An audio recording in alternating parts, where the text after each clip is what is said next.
Hello, everyone, and welcome to another edition of RAM Chat here at Colorado State University. The focus of today is going to be international students. That's encompassing everything from the application process to securing your visa to what is campus life like for international students. So everything that is under the umbrella of being an international student at Colorado State, we are going to cover today. Now, you can join the conversation with social media at #RamChat, or you can go to our website at admissions.colostate.edu/ramchat to submit questions, and we can hopefully get those answered for you on the air. My name is Nathan Duggins. I am the International Admissions Counselor here at CSU. So if you are applying to Colorado State University, I'm going to be the one to navigate you through that process and get all of your documents together so you can present the best application to the university. I'm going to go ahead and turn it over to other members of the panel here today. They're going to introduce themselves and let you know their role and how that relates to international students. So we will start with Andrew Magana.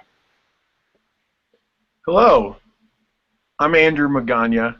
I work here at Colorado State University at a part of the university called Into Colorado State University.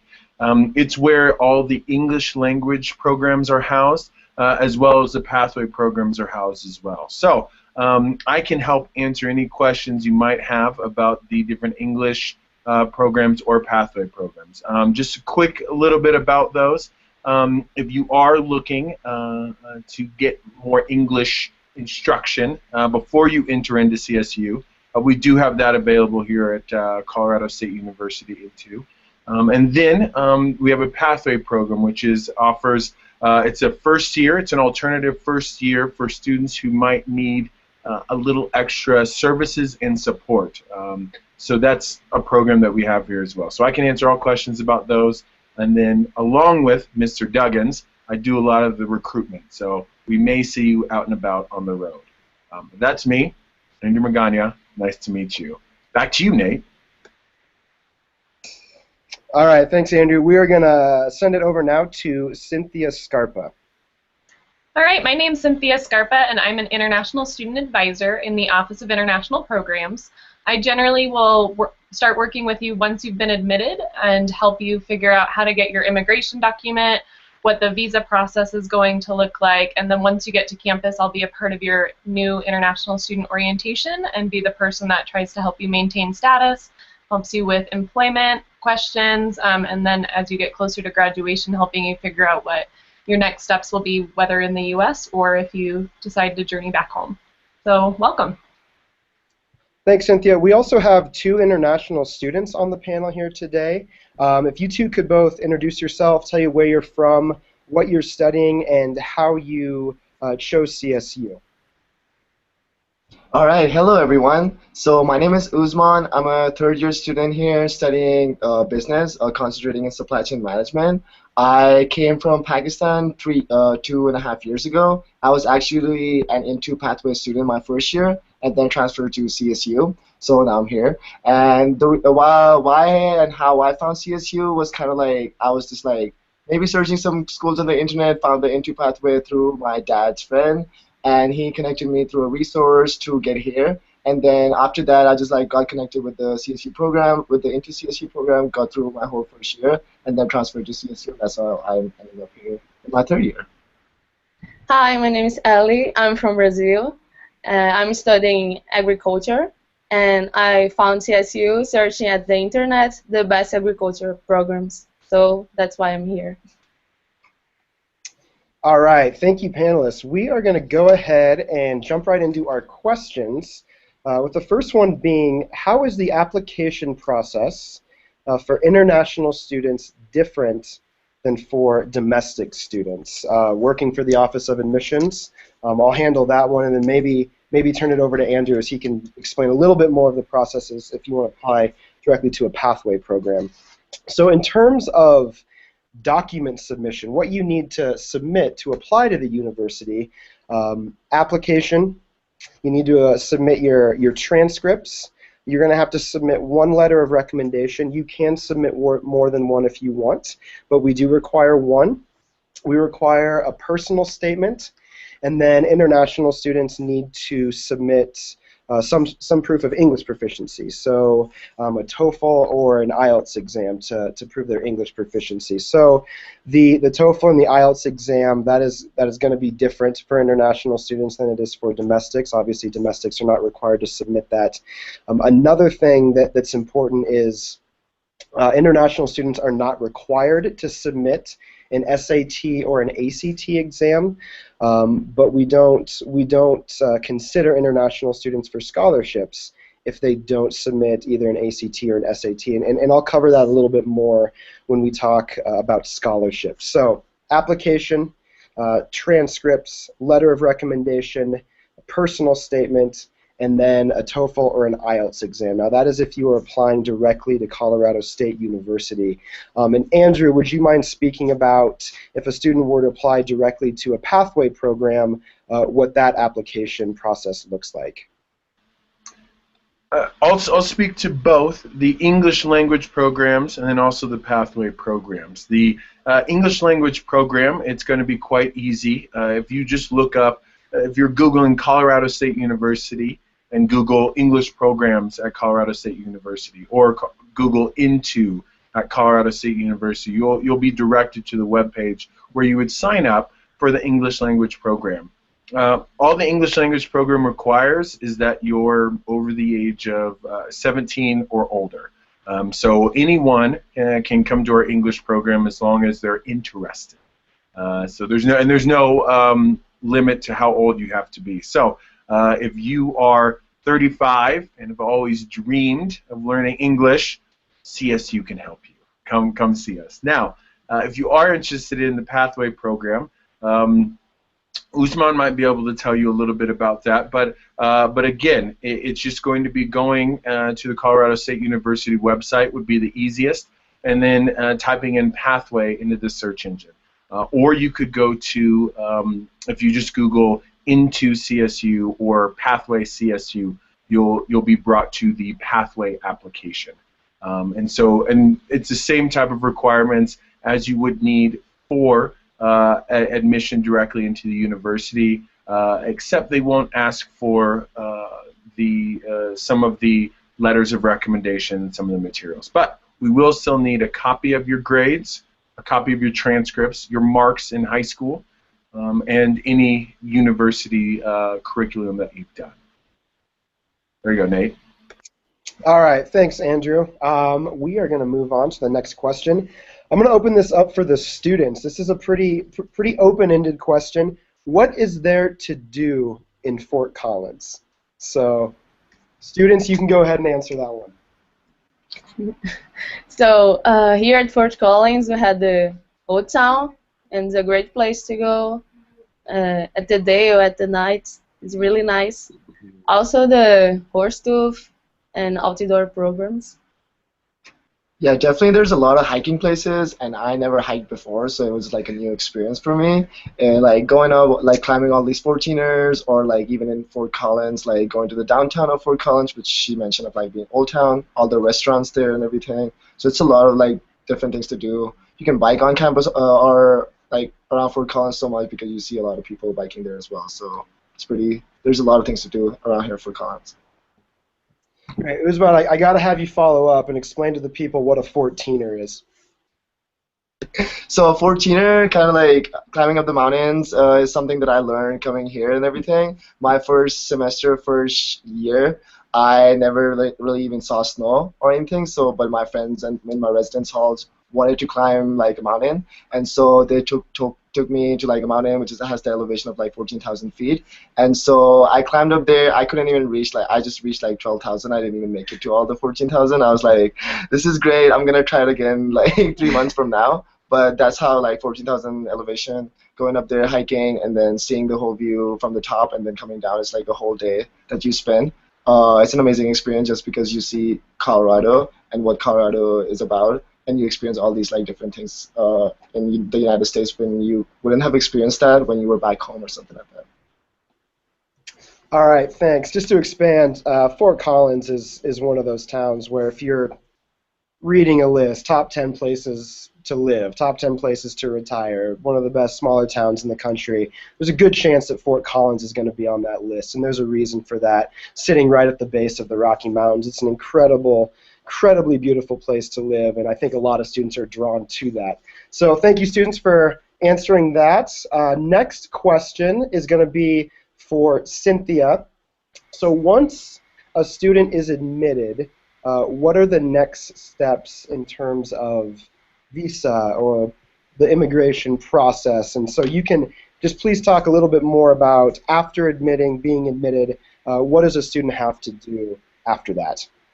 Yeah, so our office will be notified usually the same day or within a couple of days of your admission. So we will then obviously send you a congratulations email, which you would have already received from the Office of Admissions as well. And we will review the file that we currently have for you. So there's a few things that the Office of International Programs will need. Obviously your admission, and then we'll need to review your financials. And so a lot of the time students are coming on personal funds, family funds, a government scholarship. Maybe you've received a scholarship from another entity, so we would need proof of that, or if you've secured a personal loan for your education. So the costs change depending on your program and your level, so we would let you know what amount we would need to see. There's a form you would fill out for us that's just some of your biodata, and then we need a copy of your passport. So once we have those three documents, we can go ahead and issue you your immigration document, so either Form I-20 or DS 2019, depending on if you are coming on an F1 or a J1 visa. If you're bringing any family members with you, we would also want to know that at that time, so we can issue immigration documents for them as well. And then you would take that document, we would send that to you. You would be able to take that document, and you have to pay what's called a SEVIS fee. So the SEVIS fee is the Student Exchange Visitor Information System, which is how your immigration status will be maintained and monitored throughout your stay here in the U.S. So you'll pay the SEVIS fee, and then you can schedule an appointment at your local consulate or embassy to schedule the visa appointment. We can send you tips on how to prepare for a visa. There's some good online tips. And you'll also get a little handout when you get admitted that tells you some things to keep in mind. And then once you get your visa, we can work with you on your arrangements to get to the U.S. So I know a lot of folks will be sending you information on housing and arrivals, and we'll be communicating that with you as well. All right, thanks, Cynthia. I'm actually gonna stick with you because we get a lot of questions from international students about working on campus when they're here. And what information can you give to international students in that area? Yeah, there's definitely specific rules and regulations that will be tied to your immigration status about working. Presently, international students can work on campus for 20 hours a week during the school year, and during official university vacations, spring break, summer, winter, fall break, you can work full-time. But again, that is on campus. There are some limited opportunities for students to work off campus. We will go over that in more detail during orientation, and then we have specific workshops through our office each semester that go in more detail. Those are generally going to be tied to your academic program. So for if you have required internships that you need to do off campus, or as you get closer to graduation, there's going to be opportunities for you to work in the U.S. for 12 months. And potentially longer depending on your degree. If you are in a STEM field, science, technology, engineering, and math, those can open up additional opportunities for you to work in the United States post-graduation, so that's something to keep in mind as you're picking a major at the beginning. But there are ways to help finance your degree once you get here in terms of working on campus. All right, thank you, Cynthia. We're going to keep rolling here with the questions. Next one, what are the qualifications for conditional versus direct admissions? This is one that I get almost every day. So conditional versus direct admissions, essentially what conditional admissions mean is if you apply to the university and academically you're gonna meet our standards, but maybe English-wise you don't meet our standards. So either through your TOEFL or your IELTS exam didn't meet the number that we require to be directly admitted to the university. So in terms of the TOEFL or the IELTS requirements, for TOEFL you need a minimum of 45 to be considered for conditional admissions, and with the IELTS you need a minimum of 5.0. Okay? Now with TOEFL, the direct admission requirement is a 79 or higher, and with the IELTS it's a 6.5 or higher. So if you meet our academic requirements and you have a 65 TOEFL, you're going to be conditionally admitted to the university, which means you then have to come in and complete our academic English program before moving on and being a degree-seeking student at Colorado State. That's a question that I get a lot. So just to remind you, it's a minimum of 45 TOEFL and a minimum of a 5.0 IELTS exam. So is there any follow-up from the panelists about that they want to add before moving on? Yeah, and Nate, I just wanted to also touch on that. If you didn't meet those numbers for the direct admission, the conditional admission is an option, as is the pathway. So there's lots of different options, no matter what English language level or academic level that you're at. If you want to get to CSU, most likely we have an option for you. All right, thanks, Andrew. Since you brought it up, this was an upcoming question. Could you expand a little bit more on the pathway programs? We get a lot of questions about that in terms, what are the difference between applying to CSU or applying to a pathway program?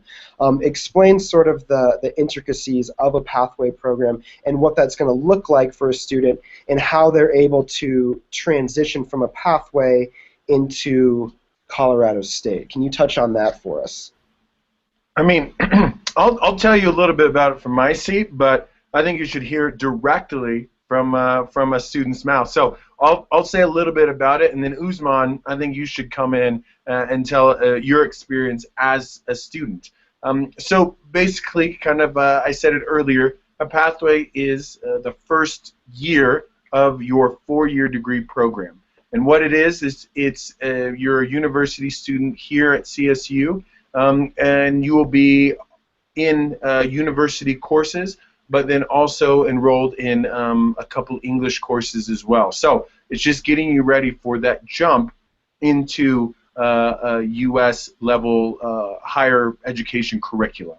It's tough for anyone, whether it's a student from the U.S. or a student from Pakistan, to come in to the U.S.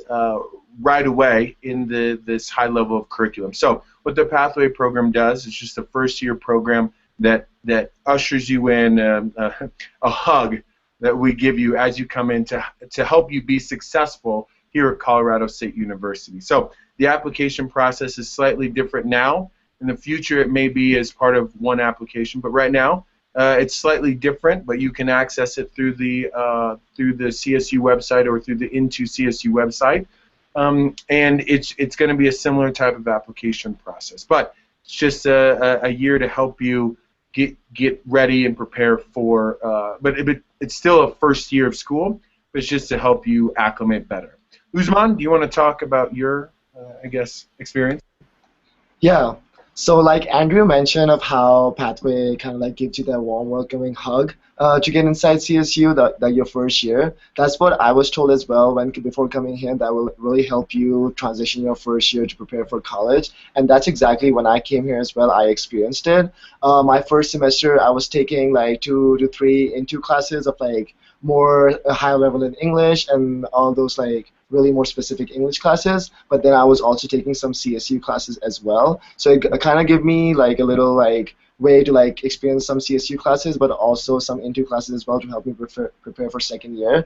My second semester, again, I took like 2 English classes and then 3 other like CSU courses as well. So it was like a good balance because I got some credits in for CSU before even getting in, but also with the fact of like helping me prepare with different these English classes when I got to my second year, it really helped me out because there were a few classes which I would have faced a lot of trouble in. But once I got all these help in like all these different classes, and the teachers are really, they're prepared because they know that international students are coming in and they will face all these different problems of how a class is set back in our country, like in Pakistan or somewhere else, and how it will be different in the United States. So it helps me out, and it helped me out to get that structure in set and let me know of how to prepare well for the second year. And honestly, it has been a great experience. Coming into my third year, my classes are getting more like in the sense of like I'm getting a more grasp of it, of how to like go about classes. And I think that all came from like being in the Intro program and being in the Pathway program as well. Also with the Pathway program, I was enrolled in a learning community with the Pathway students, and it gave me a way to like be part of Global Village, which is a learning community where you pair up with international students who are from Pathway and also domestic students here at CSU as well. You take a couple of classes together as well to build that community with domestic students so that you can get the experience of like knowing them, talking to them, and practicing your English, but also like learning about the whole culture in the United States because of that, of interacting with domestic students. So it's not just like even if you're Pathway, you're like cut off from everyone. You're basically just with everyone else, but you're just getting a little more help just to get you a better grasp of how United States and the education system here works. All right, Andrew and Usman, thank you for that response.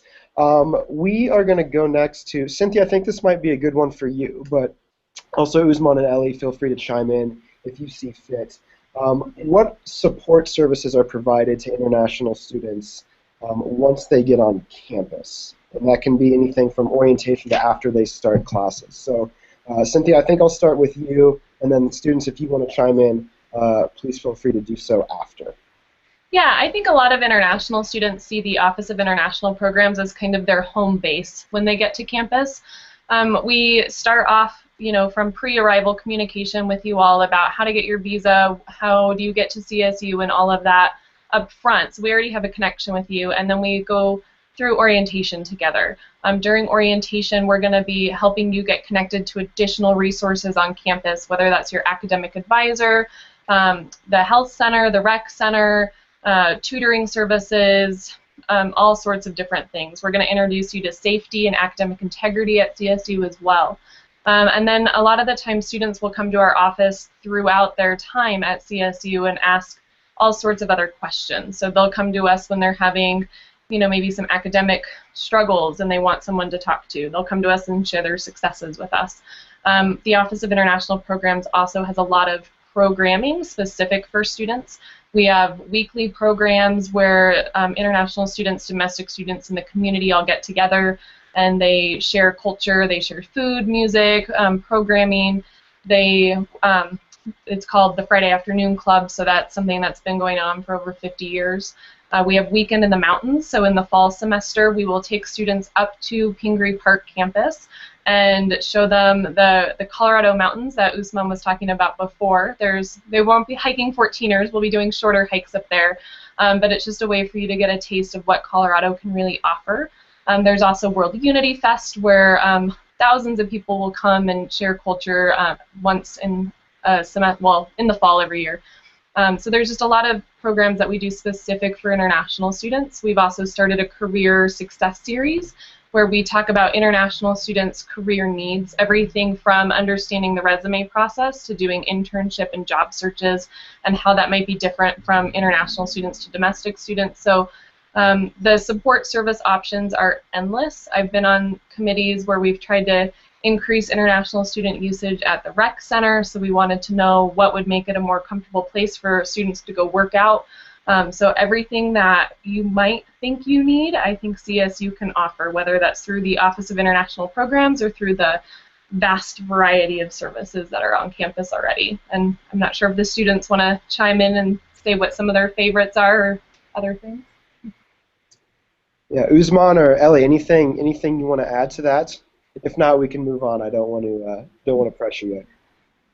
Oh well, yeah. Also, CSU has a lot of programs and activities to help the students to get into the university life.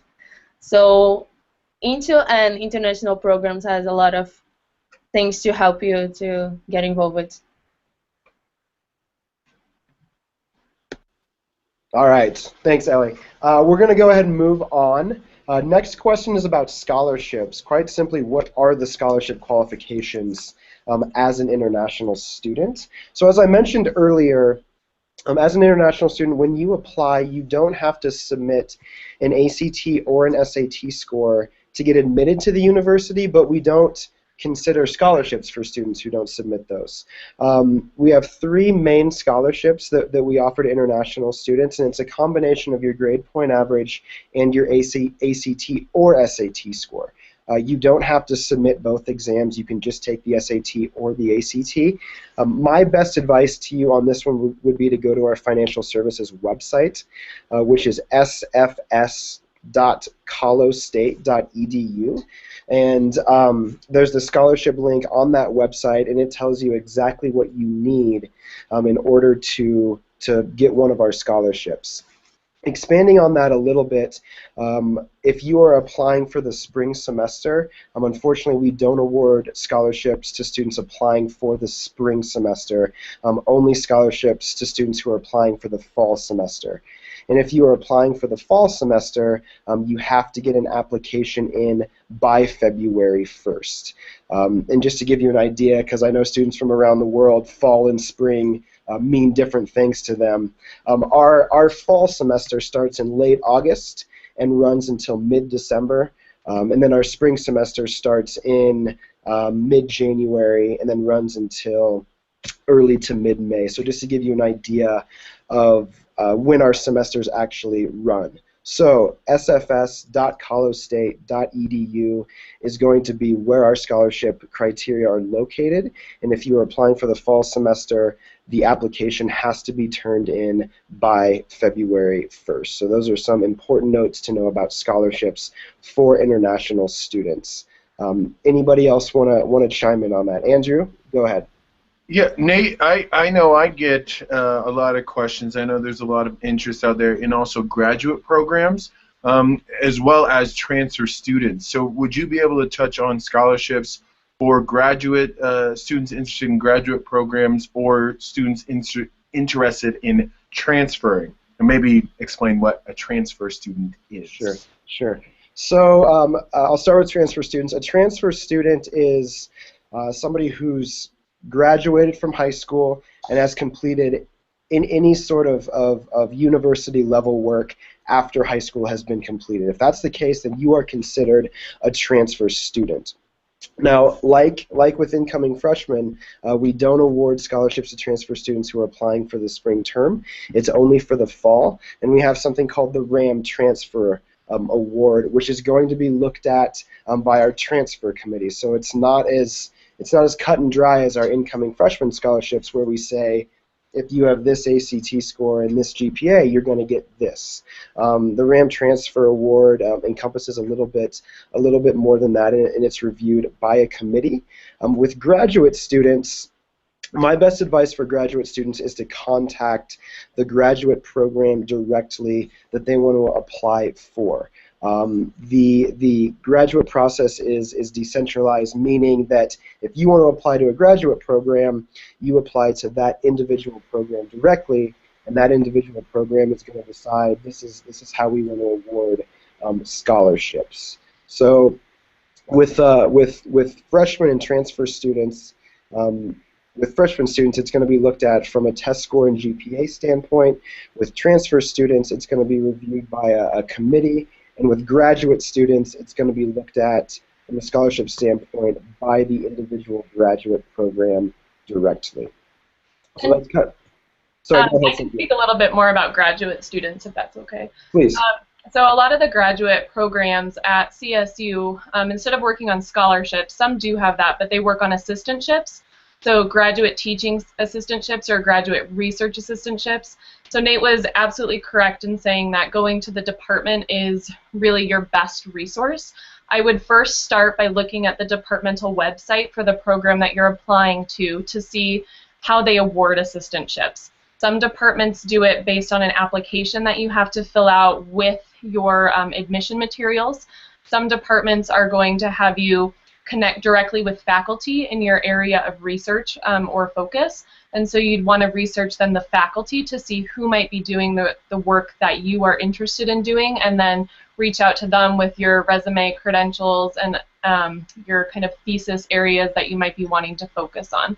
So I know some departments have scholarships, but a lot of the time when you're looking at funding for graduate students, it'll be in those assistantships, and you're going to have to advocate for yourself quite a bit for those.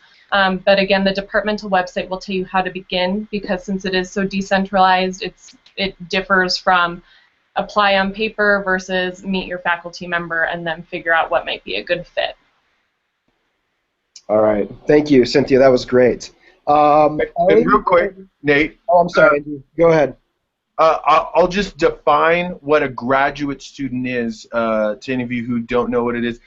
When we say graduate student for these graduate assistantships, scholarships, or application, a graduate student is what we call our master's or PhD level programs. So a master's or doctorate. That's what we call graduate programs. Undergraduate programs are bachelor degree, or the 4-year degree that you will usually get after you complete high school or secondary school. So that's undergraduate, which is the 4-year bachelor degree. Graduate programs are going to be master's or doctorate programs, PhDs. All right. Perfect. Thank you, Andrew. We are going to move on. Ellie, this question is for you. Can you describe the classroom experience here at CSU coming from the perspective of someone where English is your second language? Oh, well, the classrooms, like the professors are really great with the international students. Like at my first class here, they like introduce us to everyone. In the beginning, it's a little difficult, but now it's like I'm studying in Brazil. It's the same thing. I get used really quickly to the whole experience. Okay, perfect. Usman, did you want to add anything to that? Yeah, same as Ellie mentioned of how professors are really helpful. Once you get in, you kind of feel a little nervous because everyone else is like already on their page of how to study.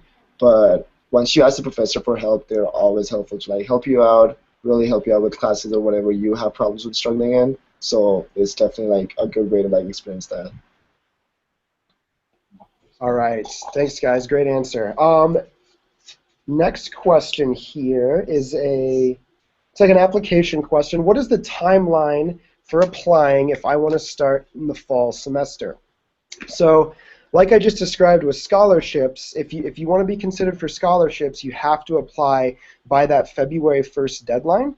So I would say for the fall semester, Colorado State has 3 deadlines that you're going to want to keep in mind. We have what's called an early action deadline, which means if you have a complete decision to us by December 1st, you're going to hear an answer by January 1st. It's simply just an opportunity for you all to apply and hear sooner. So if you hit December 1st, you're guaranteed an answer by January 1st. If you don't hit that early action deadline, it's not a big deal. I really encourage everyone to apply by February 1st, which is called regular decision. And if you apply by February 1st, you will hear an answer from us by March 15th. That's a guaranteed response time. So we have early action, we have regular decision. Our last date to apply for the fall term is going to be May 1st. So May 1st is going to be a really important date for you all to remember if you want to apply and be considered for the fall term. So those are 3 really important dates for you to keep in mind for students out there looking to apply. Anything else anybody wants to add on that? Pretty straightforward. We got 3 dates and got to apply by one of them. Let's see. Moving on, we're going to go back to Usman and Ellie here. Can you please describe your transition coming from your home country, not only coming to the U.S., coming to Fort Collins, coming to Colorado State, and would you consider CSU a welcoming environment? So I'll let you take that one. All right, so when I came here the first time, It was like in August. I didn't like you go through this like 4-day RAM welcome experience where you get to meet your floor, you get to go do different activities with CSU and like get to know CSU. There's like a different like carnival. There's like people who are like enjoying and like there's different games and everything just to like get you as an experience to CSU. So that was like probably my first interaction with CSU when I came here. When I did come here, I came here like a week before that RAM welcome experience. And I came here a week before because of being an Into student. So I got to meet all the Into Pathway students, all the Into students who were there. And so right when I like came in from the airport and everything, someone from the Into office like picked me up and he was like really friendly and everything. So that was like my first initial like welcoming experience of like just coming inside and they didn't even know much about me or anything. But after that, like I got to know that person who just picked me up at the airport. We talked all the way back to we went to like when we reached CSU, and then whenever I see him on campus, I always say hi to him and everything like that. So it's like an amazing experience, like how that was like at first like I was really nervous once I left my country. I was like, I don't know if this is the right decision. Like I was super nervous, super freaked out. But once I got here, everything like started to build up. Like I was like really into like seeing everything, and I really wanted to like experience this because it was my decision to come here. And so getting to know and having that reason of me being like I really want to come to the United States. I want to go and like go to an American university and study there and get that education system from there. And so that was really important to me. And so everything that I did after that was just like really getting into like getting that transition of like making it better. It was totally a culture shock in the first semester. I didn't know anything about CSU, United States. I didn't know what football was, American football, or like snow, or like all these different things that I learned like about how burgers are here. Even like there's so many things that I didn't know at all. And when I came here, I was like, wow, like this is so much to learn, and I'm still learning even in my third year. Like I had like this candy called Twizzlers for the first time last week, and it's just like I didn't know that was a thing, like that was a big thing there because it was never candy was not such a big thing in my country. So definitely like all these different things that you just don't learn in your first semester, but you keep learning every single year, and you appreciate it more and more just because you get to see the differences of how it was back in your country to how it is different here, and how is that and why is it different in different countries as well makes a big difference. And so it was always a transition, and it's still a transition for me, but it has like grown so much from like my first year towards my third year as to like now in a football event, so I can like go watch all the CSU games and also like experience all the things that I do in the United States. And I get there from like learning from friends, and I made those friends in like the residence hall, people at CSU, because all of them were like really welcoming and they knew I was from a different place, so they would always tell me and explain me well of everything that was going on. And even if you ask them about anything and you want to know about them, they always are super helpful, like letting you explain of what there is, and so you can help better understand it and experience that as an American student over here.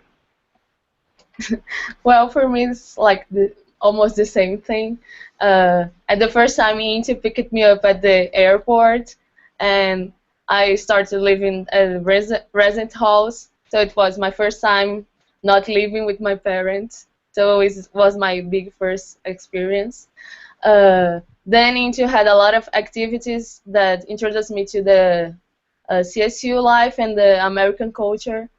We had a mentor like group to start talking with native speakers, and then I started to learn about the American culture. I put soccer a little bit aside and started to learn American football, and then I went to the CSU games and everything. I had good classmates. They are very welcome, and I made a lot of friends at Into too. So it was a great experience. But like the different thing is the food that was very different from Brazil. So I learned to like the American food too. What's your favorite food? Cheesecake.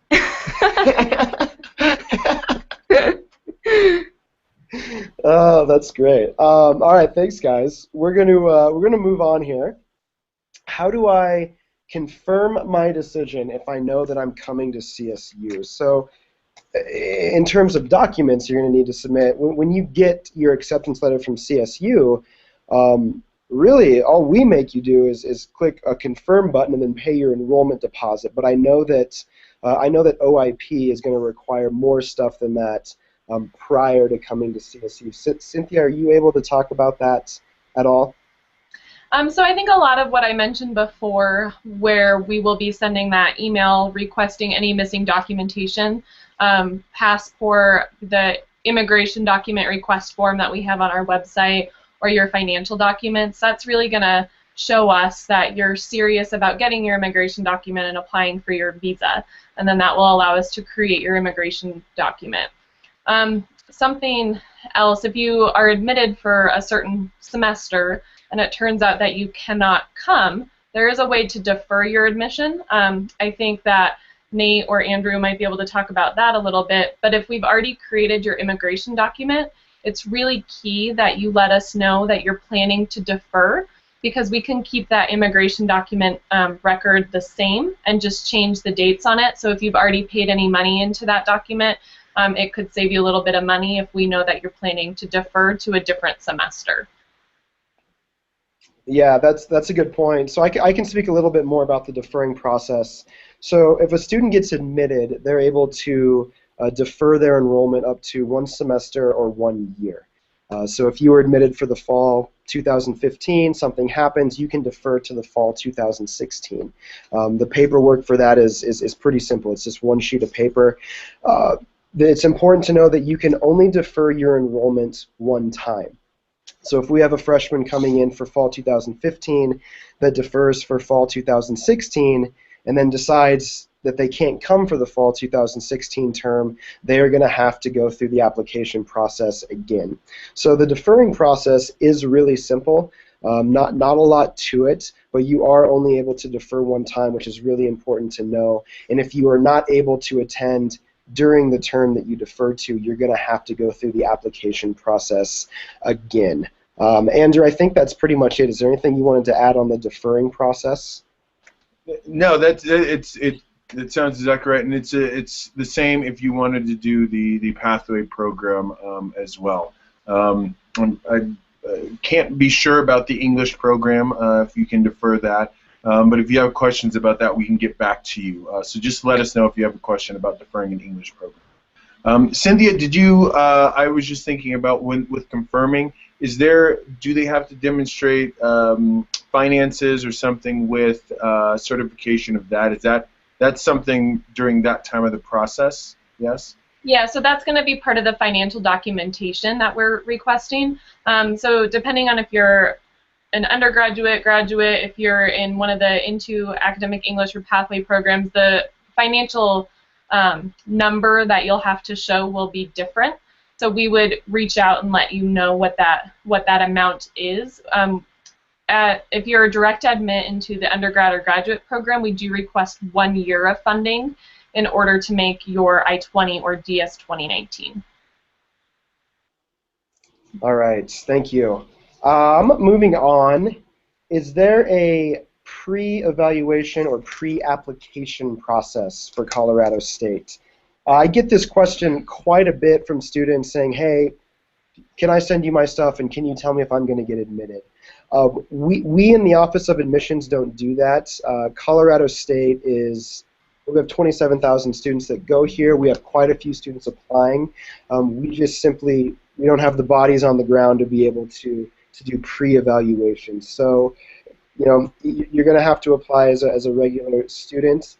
We do not do pre-evaluations. I can't speak about the Into program or the Pathway program. Andrew, is there pre-evals for Pathway programs?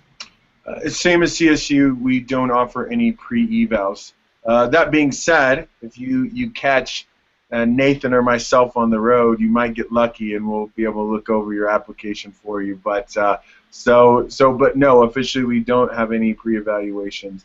But if you might catch an official on the road who might be able to give you some insight into your academic performance. Yeah. So if you're applying to a graduate program in electrical engineering, computer science, and I believe there's one in biology, they actually have a pre-application, or it's called pre-screening. So you would want to check the website of that department. They're going to require you to upload all of your documentation, and they make you actually go through the pre-screening process and be invited to apply to their program before you would submit the official university application. So it's a little bit different for electrical and computer engineering and computer science, and I believe something in biology, but not 100% sure. All right, great. We're going to go back to the students for this next question that we actually get a lot when we're out traveling. How close is CSU to the airport, and how often do you go home? Well, CSU to the airport, I think, is like 1 hour, maybe 1 hour and a half. And I have a different program. It's a scholarship from my government, so I can't go back until it is finished. So I can't go home. So for me, again, like 1.5 hours to the Denver airport is the nearest way. I usually like to get to the airport. Sometimes I worried about like getting how to get there because it's 1 hour away. But it's so easy to like ask your friends or like post on the CSU. Like you always are on Facebook and everything, so you have the CSU Facebook page for your CSU class that came to CSU. And like so for me, it's like 2016 page, and so you post on there. You get to the airport. It's really easy to do that. But I usually go back home. I went back home last winter break, and then the winter break before that. So I've been back home like twice. And like again, it's like going back home. It's just like a really good experience to like see them back home again. But you change so much. So it's like you grow so much in a different way.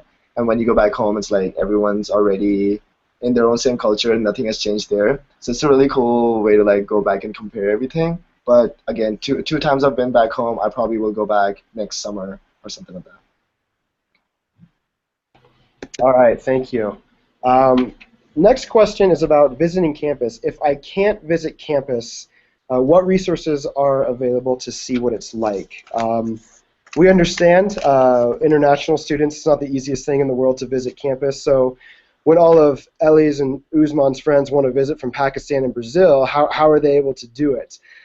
We have admissions.colostate.edu/visit. And if you go there, there's a virtual tour of our campus, which is a great way to see what Colorado State is, to get a feel for the campus without being able to come here and visit yourself. Another resource that is really great is on our housing website. Housing has virtual tours of all of the different on-campus residence halls. So if you want to see this is what a certain style of room looks like, you're able to go to the housing website and see what the different living arrangements look like. So admissions.colostate.edu/visit. Click on the virtual tour, and that's going to be a really good way to see Colorado State as an international student. All right, we're going to move on here. Next question. I'm going to open this up to the students. Cynthia, you might be able to chime in here, so feel free to do that. Can I apply to the honors or research programs as an international student? Now, Ellie or Usman, I don't know if you have any experience with that, but is there anything that you would like to add in terms of honors opportunities or research opportunities as international students? So when I came to CSU, I didn't get the chance to like apply to honors with my program.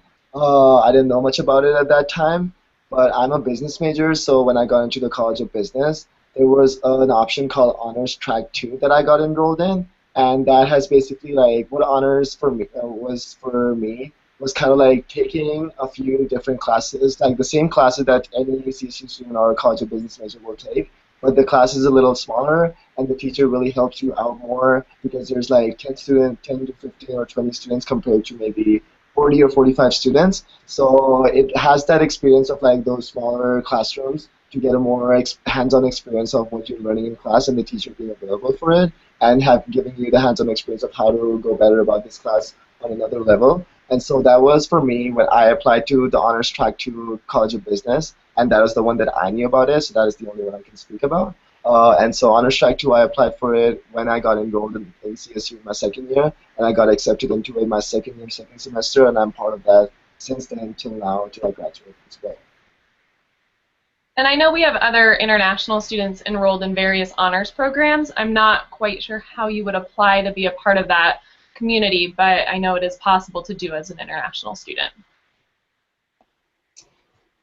Yeah, and when I phrase the question, what research opportunities are available for international students? Not just international students. Colorado State is considered one of the premier research institutions in the country, so the amount of research funding that we bring in really shapes the academic experience that you're going to have. So international students or domestic students, the research opportunities are going to be there and be present if you want to pursue those different areas.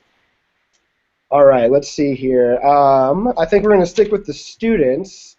I get this question a lot, mainly from parents, but is Fort Collins a safe place? Well, Fort Collins is a really safe place. It's a small city, and compared to my city in Brazil, that is a huge city, Fort Collins is a great place to live, and it's really safe. I walk alone at night without worries, trust me. There's also like at CSU we have our CSU Police Department, so they are always like there to help if there's an emergency. They have like some officers who will walk around the residence hall just to like chat with people or like just explaining like if there's someone needs help or something like that. So they're always available. And there's tons of different programs. Like there's also Safe Walk that we have at CSU where you can like walk if you are feeling uncomfortable walking alone at night. You can always call Safe Walk and they help you out to like walk around CSU just to get to even a residence hall or maybe like our little off campus as well. So it gives you the opportunity to like use all these resources, and even then it is a really safe place on campus and in Fort Collins as well. Everyone's really friendly, and so you always trust your friends and you always have like those people you can always rely on. And so it actually provides a really good safe space compared to especially like my city of how big it is, like how Ellie mentioned as well. It's the same thing, like coming here, I felt more safe and more like easier to like travel all across Fort Collins and in CSU as well. Also, if something happened, the police will send you an email to avoid that area, so you always know what's happening. All right, perfect. Just had a question come in. Andrew, this is going to be for you. If I attend CSU's academic English program or if I'm in a pathway program, do I have to attend Colorado State after that? So Andrew, you can answer that one. Well, the question is, why wouldn't you, right? No, after completing an academic English program, you are free to apply or go or participate in a program of your choosing, wherever it may be. Of course, you can ask Ellie or Usman, but once you get here, you'll become part of the RAM family, and so we'd hate for a family member to leave. But that is an option for you after you complete academic English or the pathway program. You can go elsewhere or go to another campus. Now, something to be sure of is that with the partnership between the academic English program, pathway program, and Colorado State University, the English classes that you take at academic English can count for your TOEFL or IELTS or English language requirement at Colorado State University. At another institution, our English program may not count as your English language requirement. So you want to check before you do that. Also, completing the pathway program at CSU, if you meet the progression requirements, will guarantee your progression into the program, whereas if at Colorado State University, whereas if you apply to a different university, that they might not guarantee progression. So you'll just want to do some research into wherever you'd like to go afterwards to make sure that would be beneficial to move from our program to another program. But of course, we want you to stay. Can I just add to that? I just want to say that, like Andrew mentioned, that was kind of like my story as well when I was applying to the Into pathway. I was thinking I'll come there my first year and then transfer to another school as well. I was like totally set on mind for that as well. But I think my story for CSU is more like when I came here everything was like totally different than I expected. I thought it wasn't going to be something that I wanted to come to CSU as well. But when I came here, I absolutely loved it. Like my initial idea was definitely to like transfer to another school, but after coming here, spending that whole time of learning about people and how nice people are at CSU and how welcoming Fort Collins community is, that just made me want to be here more. And I know like a lot of my friends from Pakistan who came with me as well, they all decided to stay, even though half of them were thinking to transfer somewhere else as well, which you can, but also like just know that when you come here, it's like the Fort Collins and CSU community provides such a good space for you to enjoy and have so much fun and still get the whole experience of the United States with seeing the people and how nice they are. It just makes you want to be here for longer than even like for me, even after I graduate, I still would love to like spend more time here if I can. All right, I think we're just going to use that clip in all of our marketing going forward. So thank you, Usman. Actually, we're going to stay with Usman and Ellie right now. For a student coming in the fall, what can they be doing now to prepare to come to Colorado State? And looking back, when you were preparing to come here, is there anything that you wish you would have done differently? And can you impart that wisdom on the incoming international students coming in for the fall 2015 term? Oh, well, I came here in March, and I studied at INTU. So when I was preparing to the fall, I was already here. So I think something that I should have done different was enjoy more the city and the opportunities that sometimes I didn't, like some programs that I didn't do. So I think was that.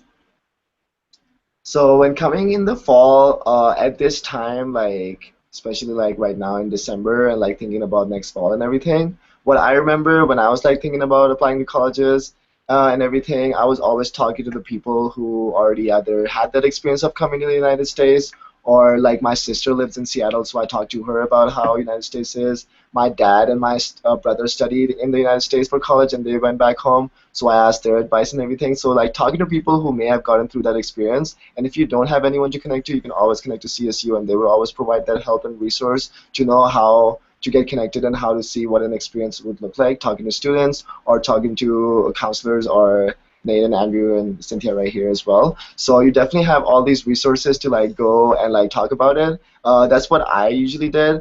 And again, like I know a few of my friends, like I could take the examples of them, of like just think of an analogy like as a circle, and you're trying to like put both feet inside your circle when you come in the fall, not just like put one feet in or stand from the outside and watch the circle. This is your experience and not anyone else's. You're gonna make this whole experience last for all your 4 years of college. So really put both of your feet in right when you get in. Don't worry about if you're gonna look different or how you're gonna look. Don't worry about it, because this is your experience. You're paying for college to come here, and you want to get the full experience out of the United States and out of CSU as well. And like for the for the Brazilians that are at the same program as me, like Science Without Borders, Ciências Sem Fronteiras. Before, when I applied in Brazil, I searched for CSU at the internet, and I heard a lot good things about CSU. So that's why I chose to study here. And then I think a great tip is search about in the internet about CSU. There is going to be a lot of good things there to learn. All right, thank you. This is going to be our last question. It's really more of a comment from everybody. Usman and Ellie, we'll give you guys a break for a second, but we're just going to go around with Andrew and Cynthia. Why would you recommend CSU to international students? What is it about the campus that you think draws people here? So Andrew, we'll start with you. My favorite part, and what I think is the most unique part about Colorado State University, is the combination of this, as Nate said, a premier research institution, top-level academics, well-ranked, excellent faculty, excellent research opportunities, mixed with the community that we're in, which is Fort Collins. And it's hard to communicate that community and what Fort Collins and CSU what that's like. But Usman and Ellie have kind of mentioned on it, but I really think the combination of a world-class research institution in one of the best cities in the U.S. Or mid-sized cities in the U.S. is fantastic. I'm not from here. I moved here because of that mixture of a great university in one of the best cities in the U.S. Personally, the community is why you come here, mixed with the excellent education. All right, Cynthia? Yeah, so I came here in 2001 as an undergraduate student, and I fell in love with CSU. I think there's something about the campus and the community that really draws you in. And then I graduated in 2005, and I left and came back a few years later for my master's degree because I missed it so much. So I did a whole nother degree here. I made more connections. I had a chance to really find out more about what CSU had to offer, take advantage of things I never did as an undergraduate student, and really just became more vested in the community. And then I graduated and left again, and then I came back a few years later to work because there's something about Fort Collins that just keeps drawing you back. I think it's a lot of the things that everybody else has already said. It's a beautiful place. It's a safe place. It has top-notch education. It's a bigger school in terms of what you might find in the U.S., but it still has a small school feel. I can walk across campus and see people I know everywhere. I feel like the community on campus is very supportive of international students and of all students, so it's not about your academic learning, it's about your personal growth as well. So I think anybody that comes here is going to be highly supported, in their whole transition, their academics, their personal growth, and I think we would just love to have you. Perfect. Usman and Ellie? Yeah, the people on and off campus is amazing, and I don't want to go back to Brazil. I'm really in love of Fort Collins. Wow. So I think it's a great place as a recommendation for international students because of its inclusiveness, of how inclusive CSU is for like all-encompassing different cultures and backgrounds. I definitely didn't think that there would be like a prayer room on campus for me to pray, which I didn't really expect it. There was as a Muslim, we fast in the month of Ramadan, so they cater to us in the residence hall and in the dining center to let us have like either boxes of food to take home, just so we can eat it when we can eat and we're allowed to eat. So it's just like all these different encompassing things that CSU does, being inclusive of all cultures and all backgrounds, really helps the transition, makes it easier, not just to learn a lot about culture in the United States, but also do all those things that you need to do and really experience your culture back home as well and get that bridge connected with both of these cultures coming well together at CSU. All right. And my answer, for the sake of time, is agreeing with everything that the panelists said. So good job, everybody. That's going to conclude the International RAM Chat. Panelists, thank you so much for participating. Everybody that tuned in, thank you very much. If you submitted questions and we were unable to answer them, we're going to get those answered in the next couple of days. So don't worry if we didn't get it answered here on air. We're going to get it answered here in the next couple of days via email, so be looking for that. But like I said, thank you so much for tuning in. Hopefully you'll look at Colorado State for your future education, and go Rams.